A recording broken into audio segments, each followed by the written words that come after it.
bây giờ anh chơi sốt lại của nhau nó bây lên từ bún chai năng cái giờ vào mua cô bây giờ giàu ấy xin mua sai bó để giờ những dùng cá thì để thảo thì giờ xin với cô bún chai năng lúc đó mà cũng mà những chim mông cỏ lên luôn and at the same time sốt lại những mua có kiện sai cái hết bây giờ ya và lại là cho cứ tôi thấy tôi chơi cứ cô là si sang chỗ năng cứ nhớ chỗ lúc lá lúc state Arizona bố khá lên nó bố hạt ta ít tu năng cứ nhớ chỗ Arizona thì tôi thấy tôi chơi sang chỗ em bố trả lại phá cái lưu chính tổng warning cho bị sinh xuất lại bố ta cho đá cái nó trả lại hạt lên nó hạt ta nó cho rattlesnake cho năng cứ tiêu ôn nó này à và cho rattlesnakes nó cứ nhớ cho thằng chơi Arizona mình thấy biết cho nó như thế nó South Carolina trong cầu cho biết là bên chim sai để chơi Arizona ta chỉ nhớ cho tới lúc chỉ cũng mỗi lần nó cho đá cái nó cả to ta sai là you more into rattlesnake lúc ta họ giả tung cho từ nắng họ lúc ta họ chỉ mua bệnh một chỗ cả yếu tụ tăng tôn nền even though you were to cut off the head of this rattlesnake nên chỉ sợ mang tụ tao ấy tụ tôn nền ha bố một sang chỗ nào chỉ phèn bây giờ bao giờ cứ bố một cô cho tôi này cứ cho mò là chỉ snake là chỉ nắng tụ khá chân là ta mua chỉ lên cứ sáng hạt ta tụi năng không có trả tao tao tung cho thì nên to rồi chơi chơi họ là gì chỉ bố lên được chỉ tao bao xương nắng chơi được tụ bố này ha thầu cớ bố tao một nhau một sáng chốt ha cũng một sai là ý dạng lên cho rattlesnakes clan gì nhiều giờ tụi năng cứ thấy in cho xa đã vang tụi mua nữa tao giá tung cho là ta xí như chỉ một bên sự tụi tao về tụi này hả em nào nữa nói này như có chuyện tụi tao về in what areas cứ biết tụi bụt lên hả ta vang chú Giêsu tụi tôi sao tụi đông khao lì là nếu tụi sao họ tụi ta lưu là để thảo cơ for some weird reason nhớ trong bên luôn này ô lên chàng clan gì nhiều khi mong một phút chỉ một chữ cảm bên luôn này bên chữ kế sản na ôn đề cứ bên một sai vào chữ nó cũng một sai là lấy bên cái cạnh đủ là ôn đề cứ ở trong polo có sáu trang đời nó cứ như sáu cho bên trên ít số na nếu như khá tan cho ta lưu review số nhà cứ như khá lấy cho chân chính số vật lời em nhớ cho nó mà chân chính số lời bây giờ ta tao tại bên nhớ thu khó situation khó place cứ nhớ hồng trung trang khó cứ thầu xuống thở ra ý chữ Giêsu lưu cho lúc là tên nó lưu cho thành cái chọn là hai bên chỉ nhớ trung trang khó cứ ra ó của chữ Giêsu trong cái lưu chỉ như nó cảm là tên nó là hai một số dạng số trong chỉ cút lo challenge. But being you're right in the middle of the gap, and you're in the middle of the gap, nó bị bù hạt wow, giờ lấy chàng là for some weird reason, rồi lại làm gì rồi lại tụi năng tụi trâu tao giá, tụi trâu là ta xí, rồi lên như chỉ mua chỗ càng làm sao tập bê cái ha, cũng một sai là lời lẽ phải số trong in đại nên gặp khá cho bê, Giêsu yên nhớ cho họ thấy cái sa chăng bờ, chúng ta lên là sự sa chăng cho tụi chúng bị tụi mình mỏ, sau này họ nhớ tới cái nhớ cả sang trong đường sa chăng để cái vang dữ để lúc phát triểnเลยha, and even so nếu chỉ nhớ sa chăng cho luôn bề cái một phát triển không là thế đâu, chỉ hạ ta nó là chỉ ta tầm đến một cái gì đấy, cũng một sai, bây giờ nhớ tới phải số nó clan dân nhung chuyện nhảy ra lên nó sư, bây giờ cho sa ta chỉ thầu chỉ chính lưu lại, nhớ chỉ chính bé là bây giờ bù nhớ lưu vang ấy đèn thầu vang chỉ số dạng cho cha rong cân gạo lên, để vang chỉ bù that it was good, để bù tụi năng nhớ lưu vang họ, bây giờ bù that this had been a problem ở tính mình, chỉ thầu chỉ chính lưu lên là, giờ bây giờ anh tìm mong fast forward một rồi giờ xây nhà trông cậu yên ngày chỉ, ham một rồi giờ sẽ trong chỉ cho bây giờ bù cho chữ Giêsu để cho yên cái thằng đi tận trận yên vô rồi chăng anh ấy tốt là trong bao nhiêu chỗ cả nhớ rồi phải số trong trào cứ yêu khát vào ta well lại cố cứ bé bù nhau cho bạn chữ từ lúc bù rồi lại chẳng hắn ăn nó nếu mua là xí từ tôi này lòng ít từ tu trò lúc bé chữ là xí lúc ôi có example rồi bé sốt lại bù ta well và chỉ để cho yên rồi lại chẳng nó một bé lúc chữ gì cái bé bù nhau trong cái nó bé ngài bé a reason why bé chữ tiếng phẳng hay chữ tao tao hả ta even though làm gì nhiều rồi lại tụi năng cứ tụi môn tao giả tung trò là he still has some power nhau cho nó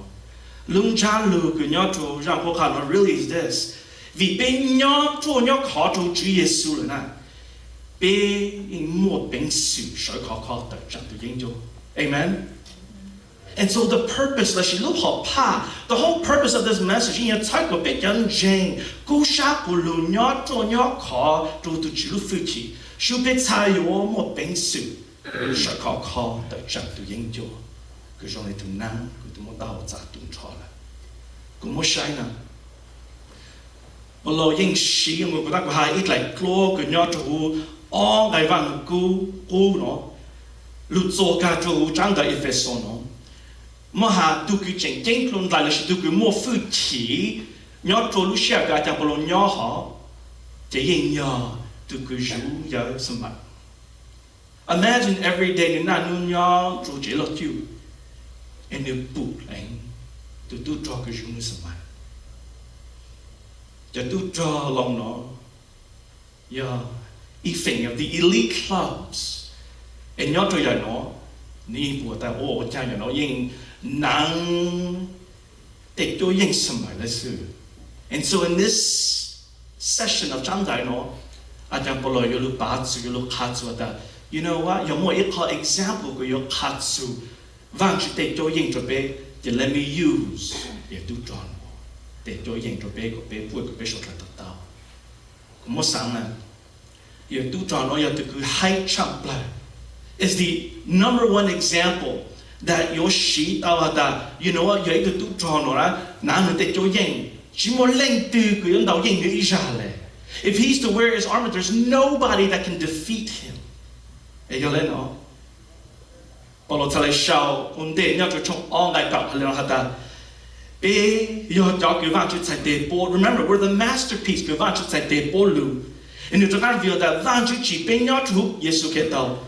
của lu ô tên nu cái vang chữ tu sung bang chế ta cho bé lu ô there's something that vang chữ bang chế cho bé lu ô but remember we're his masterpiece he doesn't make mistakes là na and cho tăng hà cho ta lên nhau cho trong all đại chỗ này ta mình cho cái lu chán tôn nền mình chỉ yo hạt chữ bé mình chỉ là chán tôn này là ta chỉ mình giờ tôi chỉ tôn này thầu mình nhớ cho giải tế trời ta chỉ nó mình dù vang chữ chán tôn này cộng tế cộng trời hắn mình giờ tôn này cứ cộng tế cộng trời dù vang chữ chán tôn này là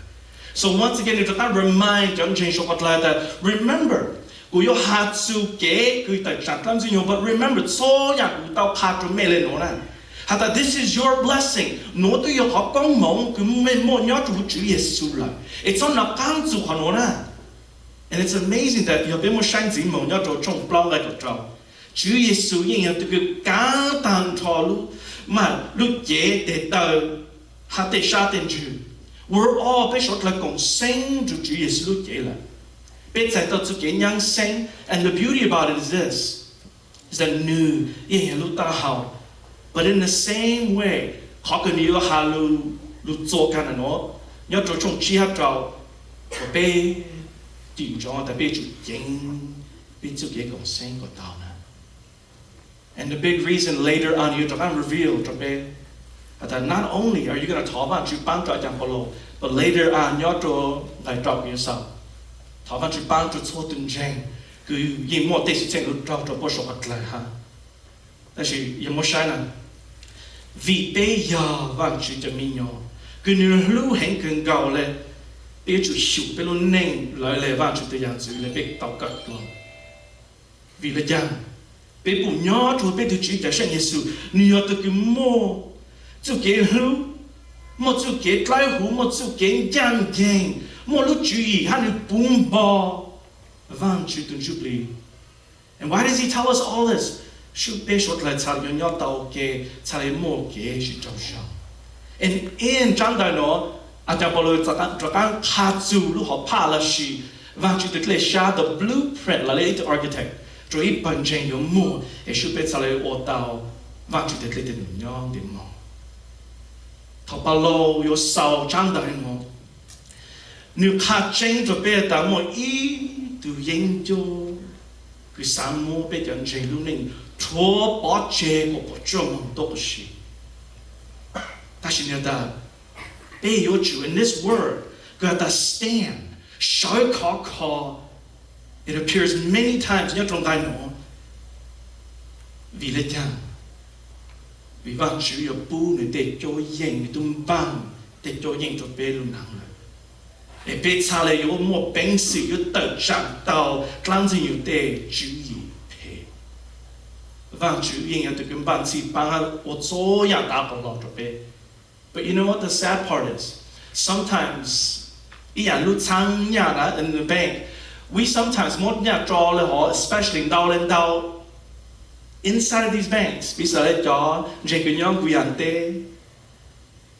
Rồi lại có thể vang tê chế là yên nhờ bố một khứ nọ khứ hào ở lào tê sư. So many times có thể vang tê chế na, bố chỉ ở rong cao, bố chỉ bố tê chỉ ở rong lại bé cho cái nhóm tê chế mấy cái nó. But the beauty that I see in them is that nhớ chỗ bố tê sang là she at the banks. Yêu chỉ bao sư, bố yên mua giảm luôn nụ cười lệ.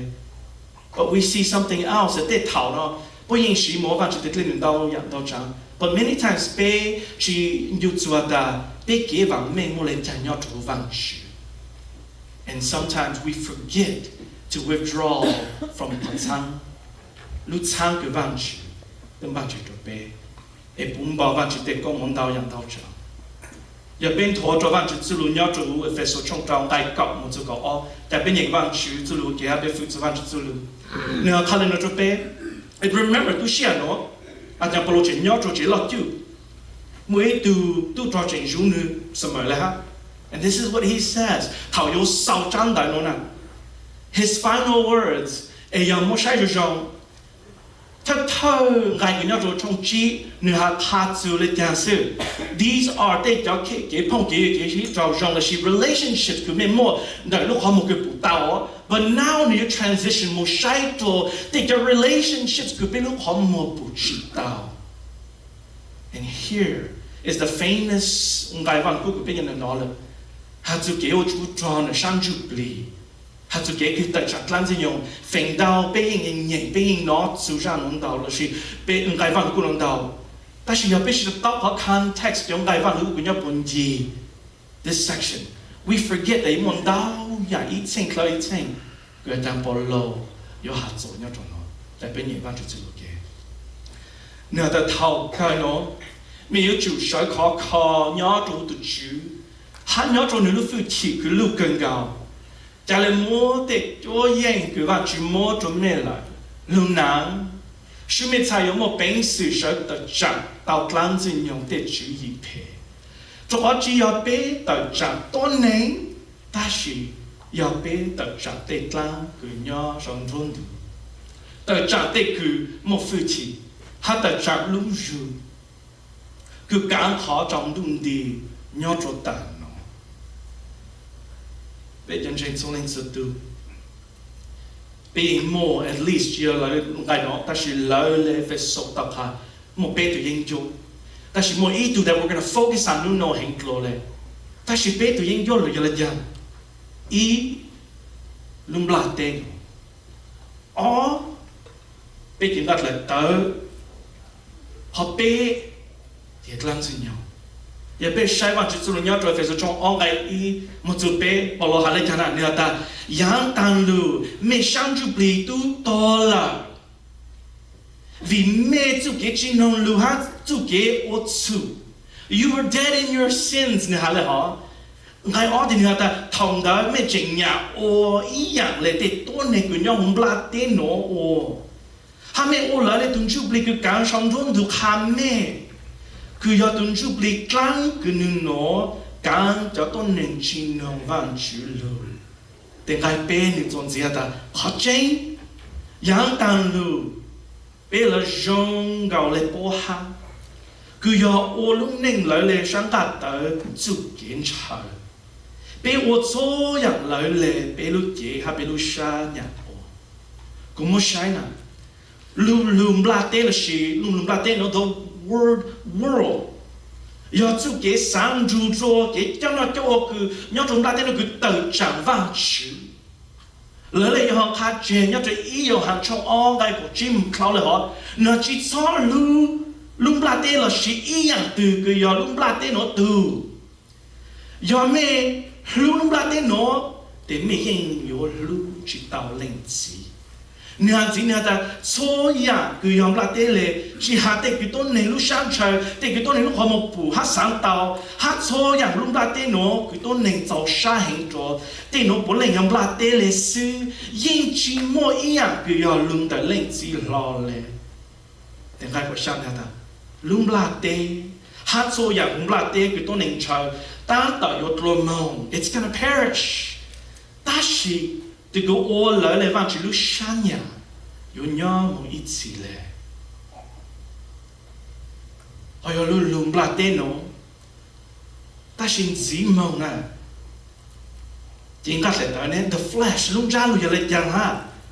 giờ tụi tôi nên u cứ nhà nhau chỗ cái giàu cái su, khi cũng bỏ cái giàu cái su, ý dạng lệ Adam. Nia tu yang zu cứ bé hình tới trở văn chữ hắn chỉ sáng ô luôn nên có hủ văn chữ được lệ xa ý ra chính ta đợi chữ Giêsu kể cứ tôi thêm biết sao sao tụi nó câu này hắn là người chú kể cứ sợ họ tôi cho ăn luôn chữ Giêsu yên có yên luôn bla tên nó có yên lúc kể cứ yên chạy ô kể sao kể su của bộ trông hắn nhớ từ cái có yên clan gì nhung, amen. That's our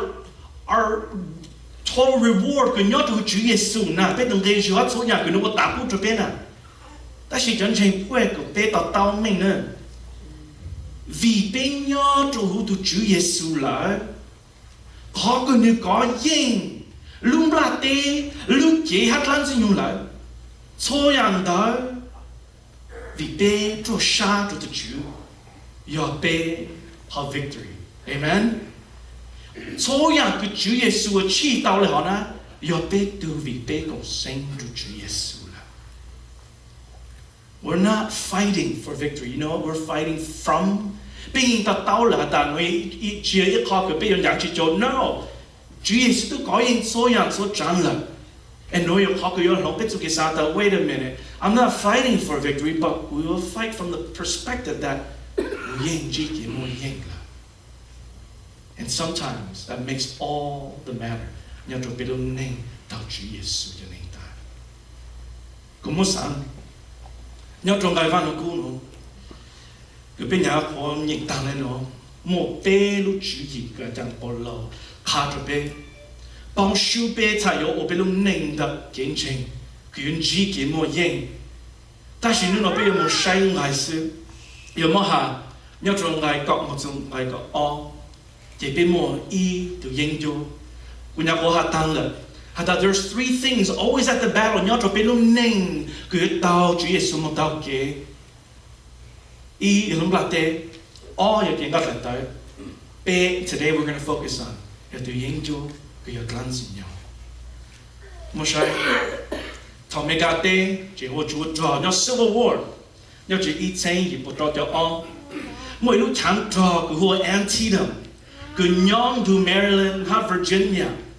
cứ mẹ cả lại cái khát chế ta giờ nu cứ mẹ cả tê của Chúa trò muôn chẳng đọc chập lại. It was the bloodiest day in the Civil War. Nhớ trò có ở trong đánh for 12 hours. Một sự lệ có chênh cho tôi trò cứ nhóm thằng cam tê nó trò mò nhang cơ. Bố chỉ tao số hả ta cho cứ nhớ bị học tên này cho tôi trò mò lại chẳng ha. Ta chỉ bố gì hả ta 3 times là 4 times trò mò hình lộ lệ cho tôi trò cứ nhớ thằng cam tê nó. nu họ mà chỉ muốn lên từ yên, chỉ muốn lên từ sư lệ. No one came out as the victory. Nhưng mỗi sai rồi cho cầu tê ít tu trò yang mò họ mong du mỗi tu trò cho bang cầu tê nếu một scout thằng ăn là sự thằng trò nó luôn na nên trả tàu ít phong đời nếu một sai na bục lên nói General Robert E. Lee trong đông đời cứ yêu ở chỗ trò lệ chăng mò họ ta là cho phong đời họ một chỗ từ general là sự này phong nó kêu George McClellan anh một khát soi yang rồi cho tụi trò của nhau để học tê ai giờ lên nói sư cho tụi trò yang học tê sao lại có yên bằng tụi trò yang ăn tê anh học cơ bố sốt lại gì hà luôn ta bố nô tụi này phong nha ta how did you defeat tụi này phong của nhau cái tê lên nó cho mẹ tụi yêu sư lên nè mẹ cái tôn này hay à cho mỏ sáng clo cho cứ nhau cho cái tê này how did you achieve this tên nha ta a secret giờ giờ biết chỉ bao bố cho muốn mình cho trong lên chàng là bé bao này phong Robert E. Lee lúc học pa lúc chỉ cũng một sai nè ý rằng là biết chân trình luôn này ý rằng là cầu tê tụi này phong cứ chạy tàu tụi yên cho tụi lúc học pa ngược lại agenda là sự lại có chữ cái này ở chỗ trò lên nó bé yên bao bé tụi yên cho lúc học pa hắn lúc chú ý cứ sáng luôn làm giả bé số vật lại yếu tờ chẳng bé yếu gạo bé yếu ở chỗ bé có bé số mà yếu bông kiến trình ta chỉ vì bé mua vàng chỉ chú lưu bé mua vàng chú bé tụi trái hulu nhau cũng bảo cho bé bé yếu tờ chẳng hay yếu có yên lan gì nhau kia chỉ sao tính ra yếu bé nào vàng chỉ chú lưu sự amen that's the truth what he reveals to us once again hiểu mà hà nè bé sốt lời để yên cho yên linh từ ta làm gì nhau we see that giờ bé chỉ bao bé tự yên cho giờ lên từ giờ bé chỉ bao từ người tổ họ từ tổ giờ bé chỉ bao từ người lúc bệnh sự của người ở lại làm cho bé giờ bé yêu chỉ bao đàn bé tự khen ấy ở tập chắc yên từ yên cho này ha I want you to remember your identity lại lên Ephesos trong all cái ý một chút bé khác cho bé lên nó that you were what born from above yêu hàng trong应该có ở tất cả mình cho bé này rồi từ cứ trình hắn lúc sáng trình hắn lúc còn nhau lên à ta Chúa Giêsu yêu Chúa cho sinh vạn chỉ cho cha cho nên ô vạn chỉ thì mình nhớ chỉ yêu luôn để cho tên chàng ta chỉ luôn để họ cứ vạn chỉ tên giúp lì chỉ có nên cha. And at the same time, remember, you were born from above, but at the same time, you were also. But there's something that's happening. There's a battle. And whether you know it or like it or not, or at the same time, bây giờ sáng đó tôi chỉ mình cái tên nó để chỉ ở chỗ trò lại là bây nhóc cứ nọ cứ hậu là sư, ta chỉ chính ta nhóc là phang chú bì thầu chỉ thầu bên luôn chính Chúa Giêsu lại. I want to let you know that it's not just a nhóc tôi có hiểu chỉ một lần chỉ được khám bên là sư, but there is a constant warfare. Kêu Chúa trò là sáng chú bì sớm lại. And so we cannot forget that you were born from above, but there's something else. You were also born for battle. But I want you to understand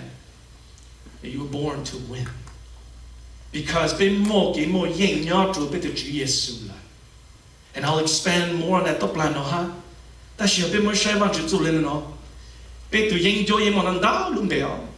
We see that this enemy has so many names. Yêu mỗi sai tốt của chúng ta, nếu luôn về ở bên trong mọi bảo trắng, là sự mình cả sự lừa the devil, luôn ra luôn tệ tụi nói gì hết tụi cứ na luôn nằm mà gào chọn jeng, là u là nông gào chọn jeng.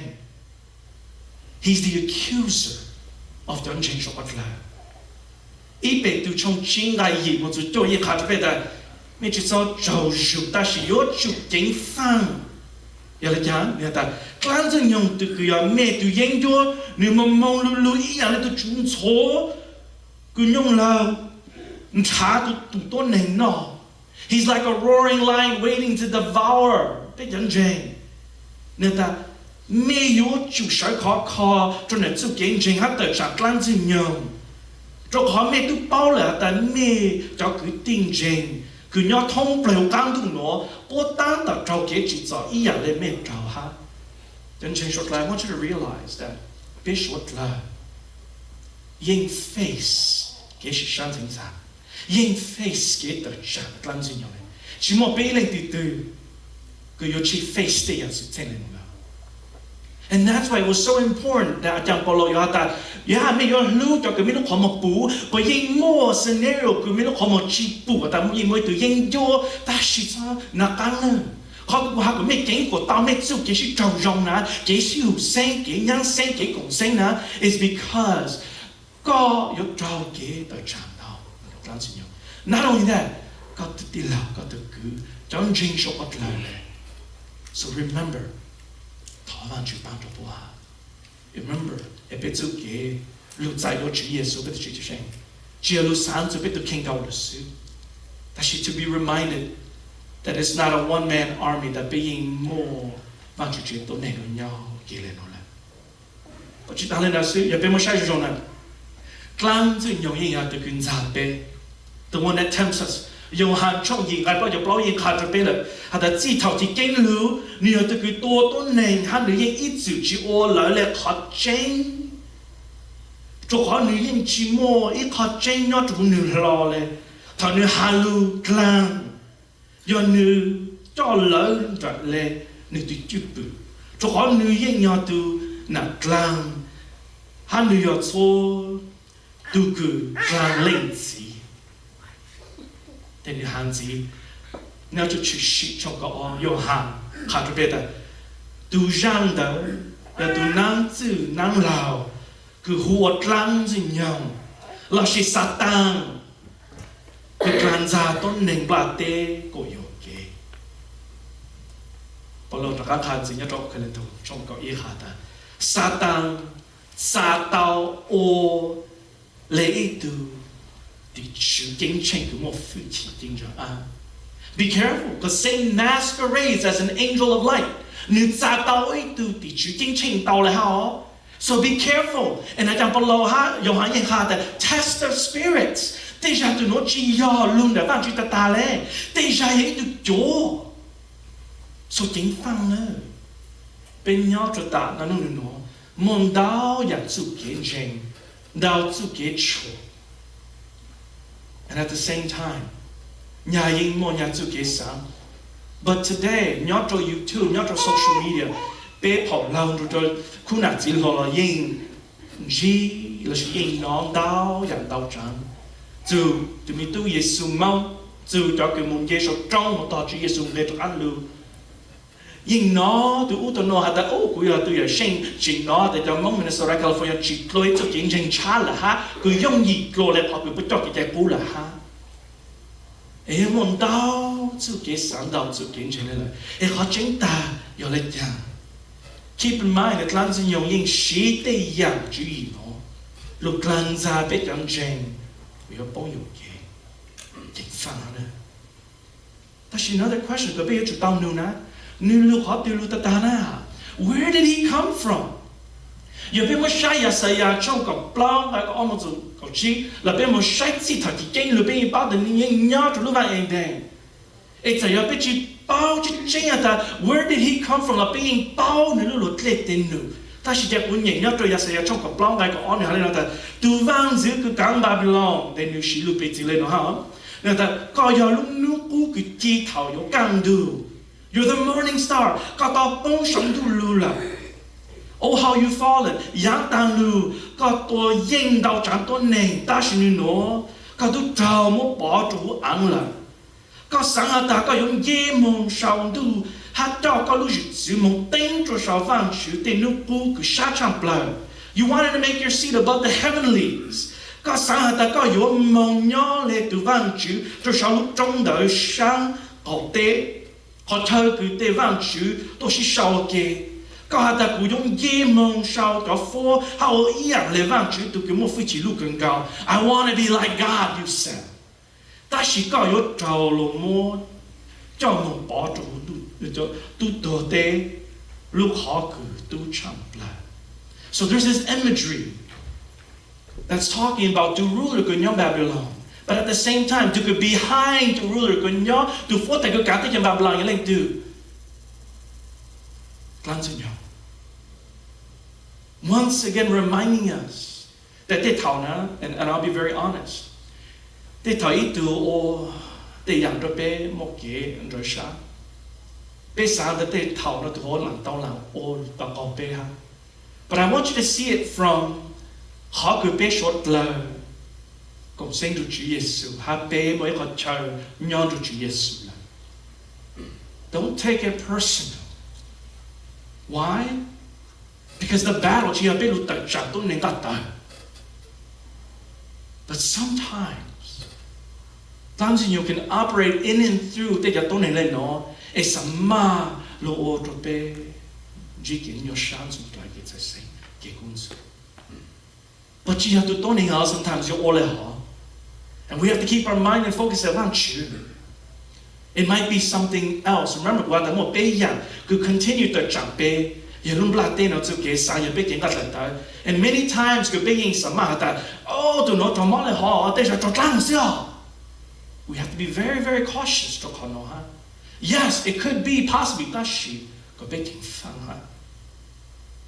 attribute so young to Tanzania. We know the ultimate battle. Nói tây yang lu po cứ khang ninh chỉ chủ lan chỉ lấy cái cứ hạ chúa ta nu họ từ lu ta chỉ họ detail na bây chỉ bao mình ta nu họ bao nhớ lại vang chỉ lu khá lấy chẳng cho bé but we do know that lu họ pan được để lấy nu yên nhau lu cho bé ông dục kế sư này yêu lan ra bé yêu distort họ chụp của bé trên họ chỗ là sư but you know what's so significant about tây yang lu chỗ đó tây yang lu chỗ yên nhau mới ít cô lưu tranh nhau cho đủ lọ. Em biết chỉ bao sư, em biết sometimes cho lên một câu của cho lên một tranh tây yang họ là, biết sao một sư. And many times that's a great strategy. That lan duyên nhiên ít sự ô lưu lên là ha. We seen that in the Garden of Eden. Em vang chuyện tức chỉ hà lại có nè, bây giờ. Many times nhớ rồi biết luôn này. Is that what happens? Sao thay chịu chạy ô xe là. Tôi này chỉ bao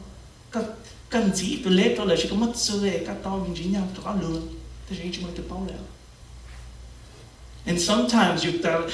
cho lên giải tao tên nhà tôi ăn lừa hay là you tell even though của chủ động ta chỉ giải tao không muốn lừa mà lại. You order you lose shot cho lên chụp lên là mang chữ. You in bao họ cứ you order you mang chữ shot. And sometimes plans you tell them boy that I'm going to show you that zu kế lên nó là cao ở tạo lại cái một con mồm mà ta chỉ the truth is there's no blessing. Maybe for the time being ta chỉ có eternal blessing bên một yêu họ cái vang chữ na tỷ phú trở về vang chữ từng chục lên họ cái biết tao tại họ con mồm cái vang chữ in ban xin trở về所有做长trở về ban sau nó nên nhau trong bát tiền. But cũng muốn sai nè. Tại vì vang nó cũng chỉ có cái detail mình là bên bao lột lên tên nữa là, trên ta lan xin nhiều, nếu ai ít to created being ít to cái vang chữ chỉ, nếu chỉ nhớ một ít chỉ là vang chữ, he's a created being, he doesn't live eternally, nếu chỉ một sáng nhớ một ít thay ít chỉ na, clang là, hiện chỉ bao số dạng cái chân cái chế ha activity là vang chữ bao à, we know that. He doesn't know every time you nhớ số khởi trời lại vang chữ nhớ, nên nhớ tổ khởi trời tạo sự. Ta chỉ một trong từ small detail, cái một nửa trong này. Cho nên nó là plan in một trong từ cái ban này tết lên tết nữa. Cái đó plan ra biết trong trình, cái đó bông mà yok gì. Nếu khai trình cho bé ta, nếu trong ngày có ở ta, cho khó chỉ là bé ta chẳng tôn nền ta chỉ là bé ta chẳng tết lan, cứ nhớ trong rung đường. tờ trả tê cứ một phu thị hắn tờ trả lưu dù cứ càng khó trong đùng đi nhỏ cho tàn nó yêu ha ôi yêu tông nếu bù vang chỉ đúng được danh tranh nếu tao sau trên nhỏ cho yêu chỉ sĩ trong cái on này là ta ha tu rằng bé chứ tu rằng là ta rằng mỗi rằng tu cái tiếng bờ cho nó cố sống luôn tu bông tàn ý phèn bé rồi chung lại bé nó cho lăng small đi nó cứ lưu bao nhiêu tết lên từng nhiều lên từ it's these ý phèn bé cho nó cố cứ bông lên nó cho cứ vang chữ chỉ được or vang chữ tết lên được but at the same time phong Daniel nhớ rồi bảo là cô khá cho bé ta yên mua kiểu chú trò là sang chụp đi lưu hành hắn bé sốt là yên mua phèn nhớ cho kế tới chẳng lan gì nhau there's a battle that's going on in the heavenlies cứ bé lúc có một chiếc bù na but it's happening chỉ là tại cho nên nhớ là you guys deal it out you know where you're gonna be no chỉ là yên mua có reality của nó yên nhớ chỉ họ cứ biết bao lên nó yêu chủ thơ của bé chân rèn yêu cảm sao bé luôn nè dù cho cái môi yên của Giêsu tung bao cho bé là there is victory nhớ cho bé được chỉ cho sen bị sa lệ thảo vang chữ sĩ hát sai yêu số ô tô cứ lòng một set trời này yêu số cho lệ cứ yên lệ all lang cho tôn nền cho bé sẽ ý soi hình mong chân tàu lúc tết chờ cái vang chữ cho nó chữ cho bố. You know what's so interesting? 只要忘记都什么不贪安跟那安哦，做忘记就民谣了。老波只要到我不反正啊。The promise was already based on 忘记简单嘢的，古都讲路接的都有么贪安了就够了。But the truth is，没有道路鸟也没有人讲。忘记还卡住有说的，紧张冇写嘅在。做啥子不？肯将万举做路，要这个做啥 ？No lu, that's the biggest part。佢万举做路卡住俾你弄啦，也不有在到不到莫肥莫鸟，也不有 no， 万举路是输嘞。And we see many times that 不有梦到個應路中啦 ，we see that 鳥做嘢嚟搞，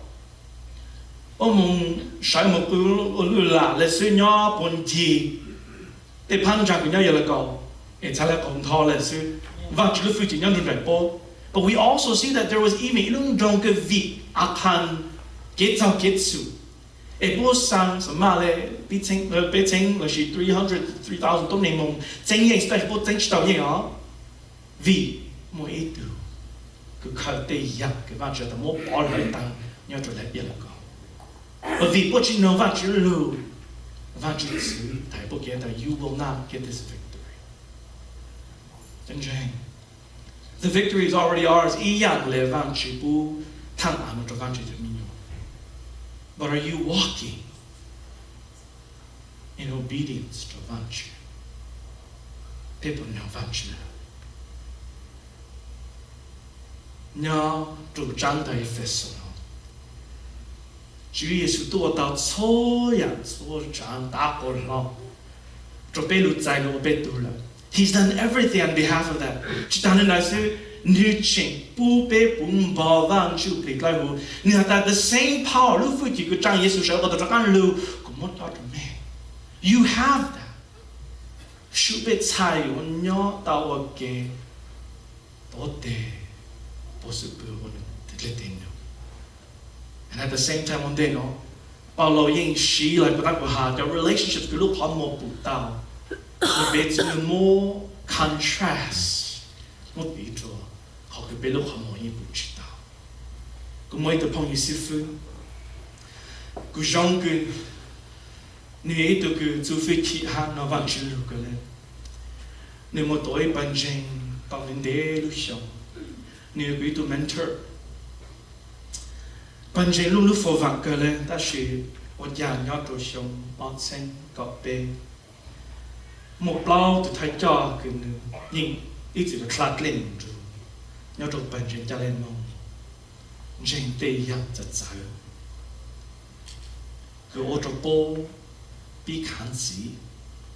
我这波搞的乌ตุ诺哈达，他们说来的，没得是分哈叫这老，是包干起来，对莫忘记了夫妻，抽样给忘记莫人家被包挡了，就让过来摸一弄弄，就知道，佢没搞看清要怎么，哦，你唔能，不如行家哈叫到。เราชี้เจตตัวหนึ่งถูกป้องมองตัดชุมเบว่าจะเจ้าถูกเป็นเชิงตอกการกับกูตัวพ่อยิสิฟุนอชิวหาในมองตัวหรือเป็นเชิงกูมาเฟ้งนู่นเนี่ยตา brother how did you feel ก็สารจานะถ้าก็จีเดสิเซนโจเลนเนาะฮะแต่สิเราก็เป้าเรา好帮จี了นะก็สารจาสิตัวพ่อยิสิฟุนอเตจูกู and it's something that transformed น้องกูจะเกี่ยสารเนี่ยนะตาข้าจะก่อนนั้นมีกูเจงลูกโป๊กันก่อนเลยป้องลูกกมอกูเจงลูกโป๊กันเลยแต่สิคุณจูดูคลานสิยองคือต้องคลานซาโป้มองยกเกตังเลยล่ะเข่งล่ะกูปั้งเตาโป้เข่งเตาโต้กูมอสันนะtu brother sifu no tại nên nhớ lúc lá là nên tu hú phong tôi cho cô bé một cái thảo văn chơi cái sự trong trong hình cái nè ô sao vậy tôi ta ung gạo nó hà lên nó cho cô chỉ một tranh ta cái thảo văn chơi băng cái thảo ca nên chỉ là cô tranh lúc bộ ca ta chỉ có major battle chỉ là cô tự chặt bộ tự chặt cô ta chỉ là làm gì vì của tôi phong như sư phụ nó bùng bò van chụp li hà bao chụp lan chừng nhiều tệ chú ý nếu có strategy nếu yên chính lúc cho tôi nên nó cần cầuเลยฮะta chỉ nên bao tranh ta tu yên cho ta thì hạt lan chừng nhau cần cầu nữa hạt cho phong như nó nhiều kiện ta thọ có bé cho anh chuyện kinh châu ta cloud để sự thành bian số dạng cứ chỉ xin nhau cho bên nó nên cái biết trâu, yên mỗi thì yên vô cái sáng ô của bé trâu kia làm ra, ông yêu kia tăng sẽ, yên phăng, clan sang destroy số dạng cái vang chỉ tụ ô ta bỏ lò bu cho bé à, think about it, nhớ tới phải trong ý trong o trong bé tụ khá cho bé là số dạng có mỏng để phăng cho bé vang chỉ tụ bu cho bé là, nếu ô số dạng số trang của bé blank số có mỏng cái vang chỉ tụ bu cho bé là be very careful. Biết khó battle những chuyện lúc tự chẳng tốt này, ta chỉ lúc tự chẳng tê cứ một phụ chi, tự chẳng lúc dù cứ cá họ trong tung đi nó, nhau cho tận nó. So truthfully, chỉ sang gì bên lúc xí hại, lan dần nhung, giờ thì cứ yếu xí tốt này, yếu control tốt này, lúc tự chẳng vang chỉ lúc lên tiền nhung, có chỉ sao ta sự. But another question we have to ask is. What are his abilities? And to be honest, he more challenging abilities that even the theologians more shouted to people about. That she could not do to be in all. Then say, your glancing young, you chỉ more fuchi, lumbo, le van, chỉ lúc fuchi, la nu yin, chỉ more fuchi, or better yin jo. Bé才有主，但是天主當教翻住都會起訴，也別再來想考到啊。He still has power，一樣的動難，佢都冇到咋動錯了。He's still biting， but remember， he is limited。反正已經領到了，我冇想到，被蒙人一整拆，他已經是六個之中下嚟呀，已經是六個的。Sorry 呢，主動，那是有時的路嘅這種嘅的，咁我咧講定，讓有路冇搞笑，嗰樣讓路笨咧。But many times 被時有路路氣路風之中風皮，佢都能猜，佢都能猜成，反正之路應卡，就別的單子要讓你都準錯，佢都能喏，但係是能應該上。Clang you more hot chain, shine to hot joy, and let out clang. Zin your shit is so sharp. So it's written, có trái plan là có mua lúc bao giờ nó, giờ là she turned into luôn chỗ sai. Chúa Giêsu tế lên cha. Man does not live by bread alone, but by the word that comes from the mouth of God. Chỉ là lúc nào luôn chỗ nó để yêu biết có là ta chỉ biết lúc này nhau, để yêu ta đau, là biết trong mọi cái yêu biết chú sa, yêu văn chú chú. Để có sáng gì là đang yêu đang ít từ tôi này chú kế, có bao nhiêu một phần nó văn chú chú luôn.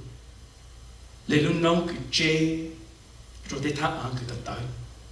We see that in the parable of the sower, in the seeds that fell on the rocky soil. So even other people,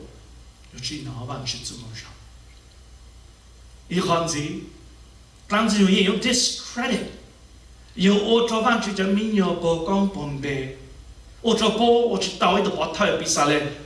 Even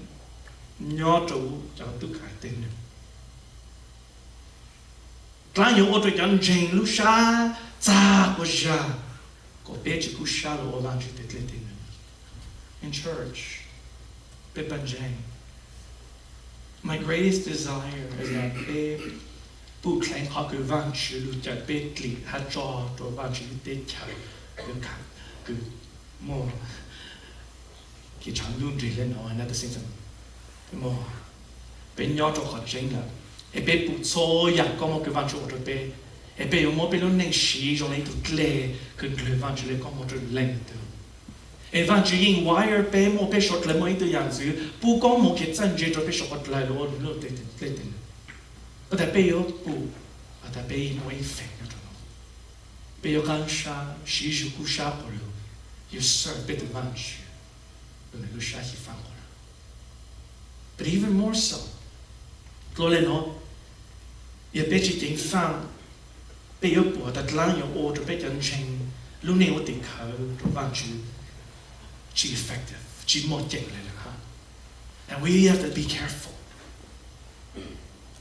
that they thọc nhau to be they lu ha bao ta they zu ke sang ku chum le tu pu ha bao la shi o no da shi tu yang zu tu ju be ku be we might be jole lu trong van ke ti thai po lu bao. And at the same time, one not to lose that she put cheap to the yans. And many times, Glanzia will come in and it will remind us once again. And you look Glanza, Belo, or the Belo doubt, bit to king, at being watched out. But remember, call victory again, more yang good Jesus. Ain't will lay a bit. Good Muslim, Shajajong. Be cheating fun, my bear sometimes. Take it out, get to. You order don't lane cheap or vanchu. Not to be lune. Get like who jang hang to vanchu. It's a job and don't do, but don't think that's far. And at the same time, we eat sa. To have to glance my yin son, nose, unknown. But many times, bitching and try clang, glow, bench high.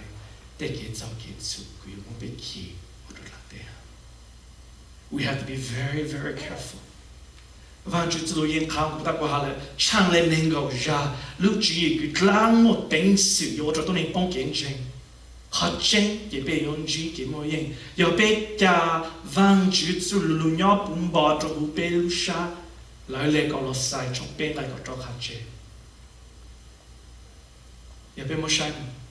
Like local people,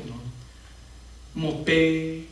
từ tôi này cứ nhiều bê một đó một tìm một sai của luôn này ít từ thì dòng luôn này bê một nhiều can rộng sử dụng luôn này cứ nước cầu từ mình nhiều cho lên tổ tàn này là nước kiếm blon nước chế vàng men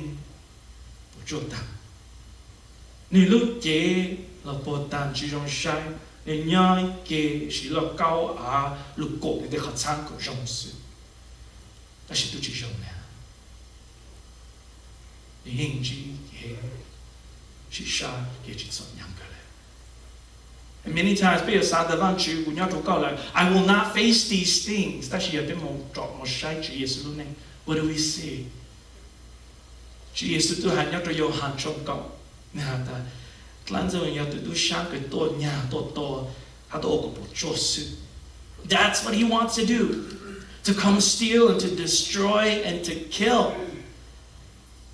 Giêsu ya tôi cứ bung bỏ van Chúa bị yong mỏ thọ van Chúa để bao trong núi họ để van Chúa nếu chỉ thọ van Chúa做了事好là Chúa Giêsu chỉ trao lan dân nhau cái sự sao ta sẽ chỉ帮助cái造cái chủ. And in the same way, and in the same way, cái mình trao tới sự sinh là cái sự sáng diễn ra mình một chỗ tao nơi vì nhiều từ bỏ thay lưu cứ tao and can sympathize and understand so yang cái chuyện gì đó này rồi là họ giờ bây giờ các mình sai bảo là luôn nên rồi trả sự nhớ cho họ cái lên tổ trong cái họ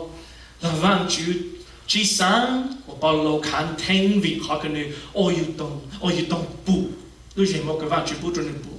văn chữ tham ấy tụi số bảo lúc chọn lúc chế họ nói rong lên lý hạt ta sát tăng ý tụi khai lúc chỉ cho bảo lô còn nếu chỉ sao khán bảo lô tụi thọ tụi chữ ăn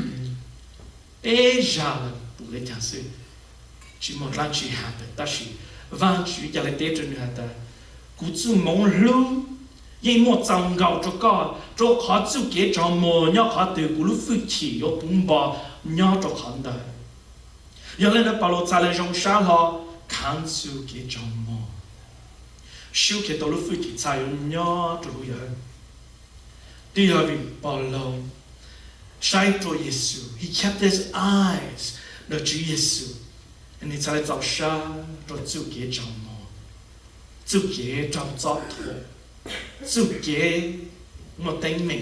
mình trao chỉ sợ hà mô kế tung vô cho họ thảo bao lâu cho mô ní cho xa ta thảo đó ní mô sự hành vi ní ta xa cho ta chỉ cho sinh lại bị tăng trang nà nô nô nè even though you and I can go through so much in life Ian là bao lâu can we say you know what cô yêu chỉ kháng cho họ của mô ta chỉ you know what thao cú cho mò lên nó cú yêu kháng cho họ cái vô trong cú cho mò vì lúc sáng đó cú mò của ta kinh sư ha cùng nhau yêu nằm văn chữ hình cửa để cho nhà của cú mò ta chỉ nó. Is that where our heart's cry is? Ý là yêu luôn nên ý là Chúa Giêsu luôn nên ha bảo lộ luôn nên thảo bên chỉ để sự thành cái sự sáng diễn ra cái đại trạng bây giờ cái lần gì nhau nó bây giờ chủ cho sa tan thong cho văn chữ cho sa cho nên chủ lực and especially họ có yêu sau the next couple of weeks cú sa thảo văn chữ nếu yên bu nên tôi giúp liền nhau cùng bảo trụ bé once again reminding bé à ta bé chữ nào nữa và là cú khá cho bé ta lần gì nhau một chữ gì cả lên khai cầu ý nia ta ta le mo te to yen que van chu mo to me and we'll talk about next week that van chu te to yen ya la chu da lại luôn nắng su me cha yo mo bing su sha ta chap tao plan zin yo te chu yi pe lu chu yi pe na chen chen hung da greek lu ho yi ha da your strategy nu mon dao ya net te dao ya dao chang ke yo shi déjà nếu ở trong bể cho cái sáng mà ta chơi chỉ một lần tiêu bao chụp bể để cái cái chụp bể mà ra ra déjà giờ要bên nhau cho cái cái chụp là rồi lại bể chỉnh giải văn chữ để con mong là chỉ tạo giải để con mong rồi mà nhau tạo ra rộng ha để rộng lại bể để lên được lên văn chữ we don't see the consequences coming thì trong bể sáng là ta cú nhau cho cái chụp là I still give blessings. I don't think I'll turn to that you. Sometimes betu ke sang rồi nó ha. Déjà, como sai na, ni mo chi cứng cầu này. Yêu mo sang đó của rong, ni lo hợp phải lan chi. Ô có biết cần change số vật lại, một chỗ mà. Rong lên ni mo tê phong phục bao là gì. Ilu bam trời rồi bê lu chế everything else ni muốn tăng lên là cái lan dù yên bam chú kế cái yo lan ra bê lên là 你很包着的对呀，个有欧洲杯到高了，是欧洲杯下来只到被都看，只到被都很要，被都很要来了。He understands your mannerisms, 个被我来弄。And maybe sometimes, 也别去影放被都看。And next week 个别的摸主意思是望主的对应啊，别用了哈帮有给的是。当时用的用的一度炸，个别摸在，到这边搞结那样。一直要你包的，你要输了是，那你有一波这样路啦，当中你看路走，个你都要帮助你了是，个要找对对面的是。But we know he's defeated, and he包的头干，你和 indictment 啦是路子要来讲是。But I want you to know that his task is to seek, to destroy, to steal, or to build name for sure. And we might be thinking, get to me, but that's exactly what Danzi would want us to think. And to continue further walking down Luneng, down to Kilawa. Et bien, tout l'air, to get consent to Jesus. How to change what that? Nous clés au jour, bête ce que je t'en jonge, que bien mon devant je ne joue plus là. All in all, it's a young niche more future than all. But remember, iyo han chong blanc, les blancs, il y a même tout le mignon. Mais il y a vingt tu as mignon, ha mais tout a changé, tu as si vu qu'il le jour là. Vivant du plus tout que nous mais j'ai more future, l'eau clos, ton du plus que nous ton la tête. He says, greater is he who is in you than he who is in the world. Song chai. Itu butuh jubli, nyapun batu bela. 在呀，主耶稣，改应干净人，他们多少都懂口理。啊，别说来，因为一份，责任 ，responsibility， 路别做坚持。Remember that 咱有好 power is very limited， 个万事都冇自由啦。但是万事因为路好怕用，就别讲真。路 all the overcomers， 那些大个有改应，咱有路富起，路的只要路的别路富起。但是路的万事路富起，是万事都能查到路公路的。Amen. I want you to understand that it's not through our power, it's not through our wisdom at all. And once again, he's reminding you that you're already but at the same time, what I'm going to do is I'm going to show these people, my people, which I don't name, that there's one way to do so. And one important thing is this, that they would rather prefer my way than your way. And lu fu chi be be o ta lu ne van chi to leng su. Jenta, we have a responsibility. Nya to be ki lu na zu kin jing. Keep in mind that van chi ya de na nu o nu. Nya to be ko be mo lu sha sang ha o tao la le van chi lu sha nya. This is what he does. Nya to be da ku gong seng to Jesus. But let me ask you today. People sang hata, they should think that you should not be learning na. But long be learning juju. Go bench high. No vanju ha also yang na le vanju bitlishan ya bujo. Is he continuing to work in our life that our hearts want to do his work more each day? La bejon le benyon le kus. Each of Jason Clan. จะไปสอนจบไปตัวแข่งหน่อยนั่นนู่นนู่นไปบนยอดจั่วยอดขอตัวจุเยซูนะไปบนยอดจั่วยอดขอตัวหนูฝึกฉีกหนูพูดจบไปนะ or are we standing in our own power that กูกายได้ด้วยกายพาสเตอร์ด้วยกายกูกายโน้ตตาเลยเลย I have enough strength of my own กูยังไม่เป็นสิ่งนี้กูต้องแข่งโอตาเลย well let me remind you ไปอยู่ว่าชิตาลุนแต่ไปเป็นสิ่งที่ฉันไปตัวแข่งสิnous n'avons pas tout gagné, j'en ai qu'un assez. 被不仅那努到建筑被的主耶稣，有คน做佛等大 V 那样，你论命头你我佛大，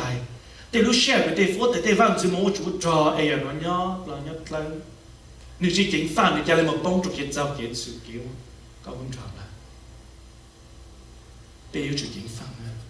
Especially 被人讲嘅，sometimes 就可以撒旦，主耶穌做人得個結果，但係你嚟講係事啊。There's a bit of truth to it, but at the same time, 也被人去對面有的當然 ，the truth is 被用柴我被用靈嚟讓是的樣子。但 the sin 嘅造嘅這個頭，我被影響我了，被有錯了，也被用柴我做樣嚟讓是的嚟想樣的狀態。人家被主警放的呢，都能路大好都做，咋都做了，但是你只莫丢干都打败了，但是去上菜，我都上路，反正要这个男女单脚照顾别说了，你要这个帮子帮别，你要这个照别路呀，我一定没有了，别讲生活和 privilege 都讲生出主耶稣，别到我你。你對民用嘅要真係解凍定啦。We have this peace 你放主主耶穌，下邊只每一個 peace 你做嚟令你對人生什麼啦？主耶穌一個主帶都難到好啦 ，and at the same time 你做幾麼嘢，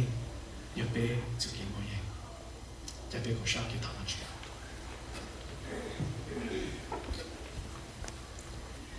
ว่าจะเป็นเล่งจบก็แต่แต่เป็นตัวแข่งซื้อเป็นยิ่งชิมดโยกันหมดเป็นสิคือ有แต่จังยิ่งกลางจริงยังแต่ชีวิตเป็นตัวจังเช่นตัวก็ยิ่งเก็บเจ้าเก็บสูก็ยิ่งเก็บลูกเก็บต่อฮันนูใช้ก็ตัวจัดการลุนยอชันสิ่งแต่ว่าจะรู้จุดซื้อนึกเก็บมอยิ่งผู้เล่งเปเลยจงเลยตัวมิญโยคือเล่งนักเล่งจีมอเป็นโอ้โหจะการใจVang chủ, tụi mình bên dỗ hú là tháo có vang chủ có tuần chủ bị cho bên số học kế, có bé ở chỗ cho bên ông neng lấy tôi nên bắt tết cho kế sáng, là lấy kế gạt lại tài sáng, hát sao chả làm gì nhiều lúc làm ra bên một nhiều kế, bên chỗ xa chỗ có chủ lực, làm gì nhiều những bé từ những chỗ cái sáng tổ bé tổ nhà tổ ô của bên ông neng tổ trong mong sư, người sáng ô của bên blanc có chủ但是他个半个被紧张，他个不个等就不能要崩把周边了，是被才有啥考，都带上那怎样？帮助别个帮助别早了能啷个当，也别有啥考，但个路讲别带错样子，将来 help us to make the right decisions to honor God and to realize that 帮助个后别 ，yes， 别莫一个全样的God。But at the same time, we were born from above, and also, 以某一个 battle 的被那努勇气，努力打的一个去道路打被，那被有个做饭就个得叫应个不做被。So we want to rest in you, no, and thanking you that 饭吃顿就不来我要做被，莫夫妻路过来都干努拉的。Thank you for that truth. 也别有去餐，别有去菜。vì bé cũng sinh chủ cao, hai cái tuần chụp lên nhau bông bò trộn bé, một bé số gật lơ cho phong như tiệt hồ, tụ lưu tụ giàu, tụ lao tụ hồ phi cho con, là Chúa Giêsu.